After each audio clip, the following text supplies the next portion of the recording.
જ્યાં રાષ્ટ્રના સઘળા પંથો એક થઈ જાય છે તે સદા ફરતા રાષ્ટ્રધ્વજની ગરિમા જેટલી ઊંચાઈ આધારિત છે તેટલી તે સ્થિતિ આધારિત પણ છે, પરંતુ ક્યારેક પ્રસિદ્ધિ અને વાહવાહી માટે ધ્વજને એટલી ઊંચાઈ પર સ્થાપિત કરવામાં આવે છે, પરંતુ તે ઊંચાઈને જાળવી રાખવા પૂરતા પગલાં લેવામાં ઉદાસીનતા પણ દાખવવામાં આવે છે, જેના કારણે રાષ્ટ્રધ્વજનું અપમાન થાય છે। વાત ક્યાંય દૂરની નથી। વડોદરાના આકાશ પર 1.5 વર્ષ પહેલા ફરકાવવામાં આવેલા રાષ્ટ્રધ્વજની હાલત તો જોઈ લો। કદાચ રાષ્ટ્રધ્વજ વગરના એ પોલનો પણ જોઈને તમે નિરાશ થઈ જશો।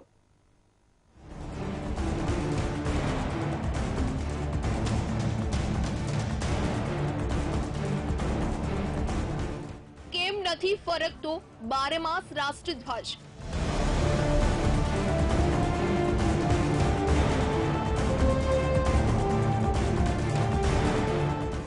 બાસઠ ફૂટની ઊંચાઈએ કેમ ન પહોંચી શક્યા?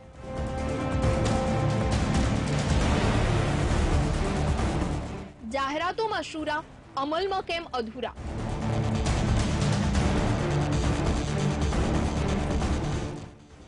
જાન્યુઆરી સમગ્ર દેશમાં આન બાન શાન સાથે રાષ્ટ્રધ્વજ ફરકાવવામાં આવશે। દેશના સીમાડાના સુરક્ષા અને ગણતંત્રના રખોપા સાથે શૌર્ય ગીતોના તાલે આ રાષ્ટ્રધ્વજને લોકો સલામી આપશે। જો કે ગણતંત્ર દિવસે હજુ થોડા દિવસની વાર છે, પરંતુ જેના પર રાજ્યમાં સર્વોચ્ચ ઊંચાઈ પર ધ્વજ ફરકતો હતો તે રાષ્ટ્રધ્વજ વગરના આ પોલને જોઈ તમે કદાચ નિરાશ થઈ જશો, કેમ કે વડોદરાના આકાશ પર 365 દિવસ 62 ફૂટ ઊંચે આકાશમાં રાજ્યનો સૌથી ઊંચો રાષ્ટ્રધ્વજ ફરકતો રહે તેવું આયોજન વડોદરા કોર્પોરેશન દ્વારા કરાયું હતું। 14 ઓગસ્ટ 2017ના રોજ મુખ્યમંત્રી વિજય રૂપાણીએ રાષ્ટ્રધ્વજ લહેરાવ્યો હતો। જો કે 1.5 વર્ષના ટૂંકા ગાળામાં એ રાષ્ટ્રધ્વજ 7 વખત ફાટી ચૂક્યો છે અને 26 જાન્યુઆરી પ્રજાસત્તાક દિવસને માંડ થોડા દિવસ બાકી છે ત્યારે રાષ્ટ્રધ્વજ વગરનો પોલ જોઈ લોકો નિરાશ થઈ રહ્યા છે।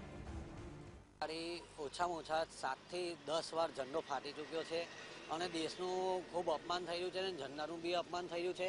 આ લોકોએ મોટી વાહવાહી લેવા માટે સૌથી ઊંચો ઝંડોનું લેબલ લગાવ્યું હતું કે ભાઈ ગુજરાતમાં સૌથી ઊંચો ઝંડો આપણા બરોડામાં લગાવ્યો છે, પણ એની હાઇટ એમને જોવી જોઈતી હતી, કાં તો એ રીતનું કાપડ બનાવવું જોઈતું હતું કે જેથી કરીને ઝંડો ફાટી ના જાય।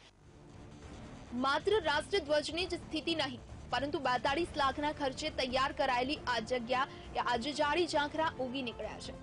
અહીં બનાવેલું આદિવાસી મ્યુઝિયમ પણ આજે ગાયબ થઈ ગયું છે। અહીંયા અનેક વૃક્ષો હતા તે પણ કાપી નખાયા છે। અહીંયા રાજ્યના સૌથી ઊંચા રાષ્ટ્રધ્વજને 24/7 તે પણ 365 દિવસ ખુલ્લા આસમાનમાં ફરકાવવાનું આયોજન હતું, પરંતુ કોર્પોરેશનની અણઆવડતના કારણે એ નિયમની જાળવણી થઈ શકી નથી। હવે જ્યારે ગણતંત્ર દિવસ નજીક આવી રહ્યો છે ત્યારે તંત્રને રાષ્ટ્રધ્વજ અને મેદાનની દશા તરફ ધ્યાન જશે। આપણા ધ્વજ માટે આપણે થોડી એની હાઇટ ઓછી કરી દઈશું તો કંઈ પ્રોબ્લેમ નથી થવાનો। અહીંયા ગાડી આપ દેખી શકો છો કે જે રાષ્ટ્રધ્વજ આપણો લગાવ્યો છે એની આજુબાજુ બી વેર વિખેર થઈ ગયું છે, ઘાસ ઉગી ગયું છે અને ગંદકી થઈ ગઈ છે। અને જ્યારે બી 26મી જાન્યુઆરી આવે છે કે કશું આવે ત્યારે જ આ લોકો એકવાર ઝંડો લગાવે છે પછી ઉતારી લે છે અને આ દેશનું સન્માન જે હતું, રાષ્ટ્રધ્વજ આપણો જે દેશનું સન્માન હોય એ જળવાતું નથી। અનેક વખત નિયમ વિરુદ્ધ ફાટેલો ધ્વજ ફરકતો રાખવાના કોર્પોરેશન પર આરોપ લાગી ચૂક્યા છે અને રાષ્ટ્રધ્વજ નિયમ ભંગની ફરિયાદ પણ કરવામાં આવી છે, છતાં ફરજમાં બેદરકારી રાખવામાં ભંગ બદલ કોઈ સામે પગલાં લેવામાં આવ્યા નથી। રાજ્યના આકાશ પર વડોદરા ખાતેથી સૌથી ઊંચો રાષ્ટ્રધ્વજ કાયમ ફરકતો રાખવાની નેમ સાથે કરાયેલું આયોજન જાળવવામાં વડોદરા કોર્પોરેશન સફળ રહ્યું નથી। 6-7 વાર ફ્લેગ ફાટી ગયો તો સિલાઈ કરીને પણ ફરી ચડાવી દેવામાં આવે છે।